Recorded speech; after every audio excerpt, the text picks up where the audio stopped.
പ്രശസ്ത ചലച്ചിത്ര താരമാണ് സനുഷ.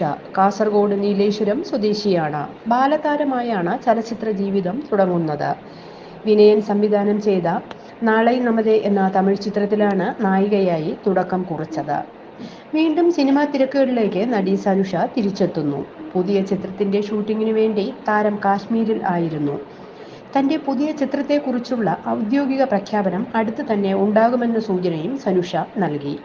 2016 പുറത്തിറങ്ങിയ ഒരു മുറൈ വന്ന് പാർത്തായ എന്ന ചിത്രത്തിലായിരുന്നു സനുഷയുടേതായി ഒടുവിൽ പുറത്തിറങ്ങിയ മലയാള ചിത്രം. മോളിവുഡ് സിനിമകളിൽ നിന്ന് വിട്ടുനിന്നെങ്കിലും തമിഴ്, തെലുങ്ക്, കന്നഡ ഭാഷകളിലുള്ള സിനിമകളിൽ നടി സജീവമായിരുന്നു. നാനി നായകനായി എത്തിയ ജേഴ്സിയാണ് താരത്തിന്റെ ഒടുവിൽ പുറത്തിറങ്ങിയ ചിത്രം. ഉർവശി, ഇന്ദ്രൻസ്, സനുഷ, സാഗർ എന്നിവരെ പ്രധാന കഥാപാത്രങ്ങളാക്കി ആശിഷ് ചിന്നപ്പ സംവിധാനം ചെയ്യുന്ന ജലധാര പമ്പ് സെറ്റ് സിൻസ് 1962 എന്ന ചിത്രത്തിന്റെ ട്രെയിലർ റിലീസായി. ഇന്ദ്രൻസ്, ഉർവശി കൂട്ടുകെട്ടിൽ ഒരുങ്ങുന്ന കോമഡി എന്റർടൈനറാണിത്. സിനിമയുടെ ട്രെയിലറും ഇരുവരും ഒന്നിച്ചുള്ള രസകരമായ നിമിഷങ്ങൾ പ്രേക്ഷകരെ ചിരിപ്പിക്കും. 7 വർഷങ്ങൾക്ക് ശേഷം സനുഷ അഭിനയിക്കുന്ന മലയാള ചിത്രം കൂടിയാണ് ഇത്. 2016 റിലീസ് ചെയ്ത ഒരു മുറൈ വന്ന് പാർത്തായ എന്ന ചിത്രമാണ് സനുഷ അവസാനമായി അഭിനയിച്ച മലയാള ചിത്രം. 2019 നാനിയുടെ ജേഴ്സിയിൽ ഒരു പ്രധാന വേഷത്തിൽ എത്തിയിരുന്നു.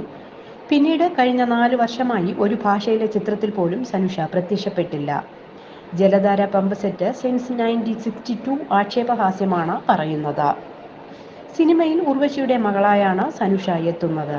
Vijayaraghavan, Johny Antony, T. G. Ravi, Jayan Cherthala, Sivaji Guruvayur, Kalabhavan Haneef, Sajin Harilal, P. R. Joshi Medayil, Vishnu Govind, Kozhikode Jayaraj, Parameswaran Palakkad, Thankachan, Althaf, Jai, Ramu Mangalappally, Adil, Riyas Khan, Anjali Nair, Nisha Saranga, Sujatha Thrissur, Sneha Babu, Nitha Cherthala, Sreeramya തുടങ്ങിയവരാണ് മറ്റു കഥാപാത്രങ്ങളെ അവതരിപ്പിക്കുന്നത്.